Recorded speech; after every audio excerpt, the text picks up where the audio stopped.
Salut à tous et bienvenue sur la ferme du mineur. Aujourd'hui on se retrouve sur une vidéo Wikimining où on va apprendre à miner du Ravencoin.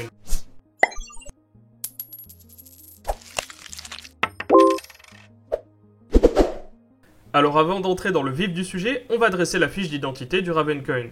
Alors le Ravencoin s'échange actuellement à peu près 2 centimes de dollars. Il est échangeable sur Binance, sur la token et sur pas mal d'autres exchanges comme OKEx ou encore Bitrex. Actuellement le market cap est de 118 millions de dollars et tous les 24 heures s'échange 21 millions de dollars. En circulation actuellement il y a 6 milliards 177 millions et au total il y en aura 21 milliards. Ce qu'il faut savoir aussi c'est que le Ravencoin est un fork du Bitcoin. L'algorithme initial du Ravencoin était le X16R qui est passé ensuite au X16R V2 et aujourd'hui le COPO. Alors quelle est la particularité de cet algorithme? Eh bien cet algorithme est ASIC resistant, c'est-à-dire que les ASIC normalement ne peuvent pas miner du Ravencoin et ne pourront pas miner du Ravencoin. Un bloc est créé toutes les 1 minute et actuellement le bloc reward est de 5000 Ravencoin, c'est-à-dire qu'à chaque fois que vous trouvez un bloc, eh bien vous gagnez 5000 Ravencoin. La puissance du réseau actuel est de 3,66 TH par seconde, ce qui vous obligera à miner en pool, sauf si bien entendu vous détenez une colossale puissance de calcul.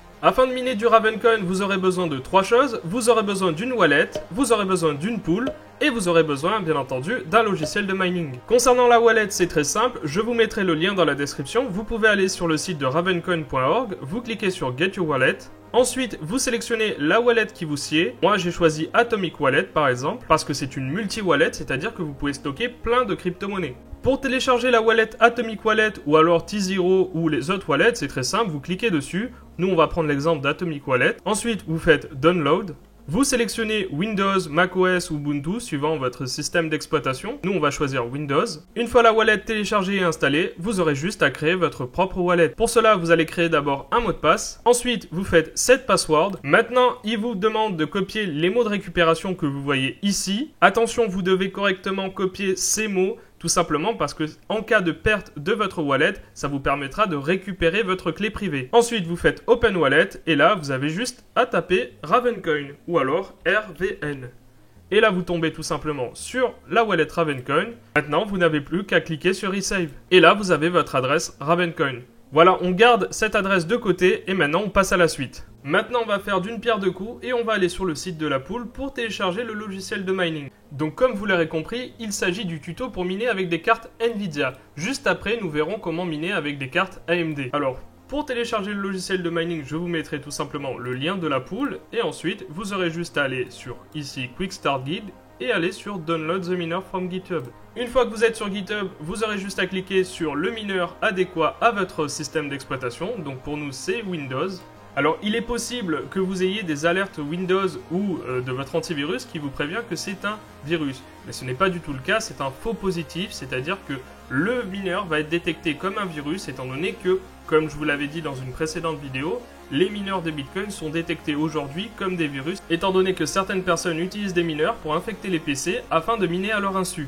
Maintenant que vous avez décompressé votre logiciel de mining, vous verrez apparaître Start juste ici, vous faites clic droit, vous faites modifier et là on va configurer notre mineur. Alors à la place de wallet juste ici, vous allez tout simplement mettre la wallet que l'on a récupérée sur Ravencoin.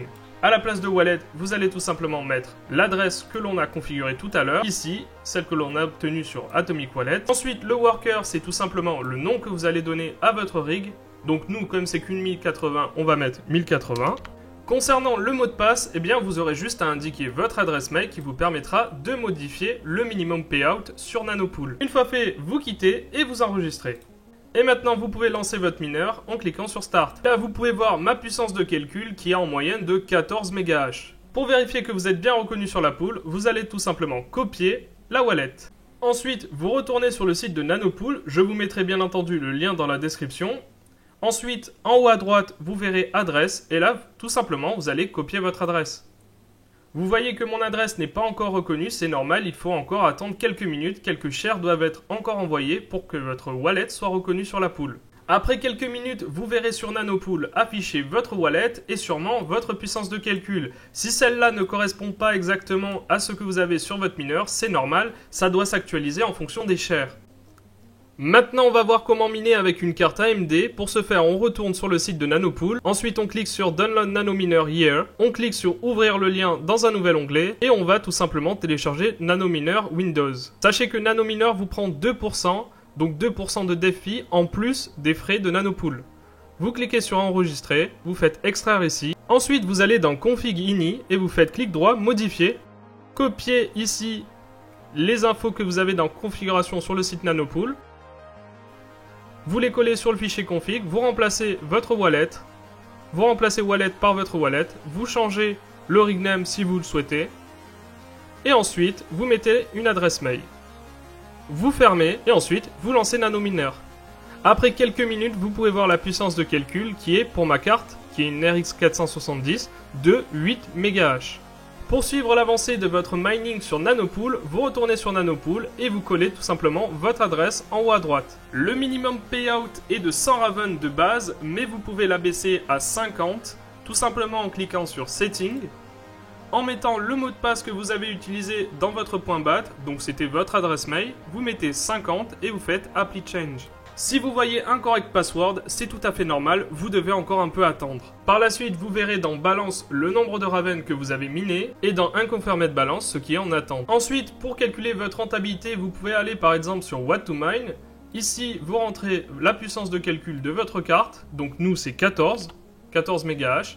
La consommation de notre carte est estimée à peu près à 200 watts. Le coût électrique, soit le coût du kilowattheure, est de 0,14 en France. Bien entendu, ça peut varier en fonction de vos contrats, mais on va dire que c'est à peu près 0,14, ce qui équivaut à peu près à 0,16 $. Ensuite, vous mettez les frais de la pool qui sont de 1% et vous faites Calculate. Vous pouvez voir ici que je suis en perte. En effet, le coût électrique est supérieur à ce que ça me rapporte en Ravencoin. Si je ne payais pas l'électricité, eh bien ça me rapporterait 53 centimes de Ravencoin par jour, ce qui équivaut à 16 $ par mois. Bien entendu, ces informations sont à prendre avec des pincettes étant donné qu'elles ne sont valables que maintenant. Le cours de la crypto peut varier, comme la difficulté peut elle aussi varier. La vidéo est maintenant terminée, je vous remercie de nous avoir suivis. Si vous avez aimé la vidéo, n'hésitez pas à mettre un like, n'hésitez pas à vous abonner si ce n'est pas déjà fait, et on se retrouve pour de prochaines vidéos. Ciao!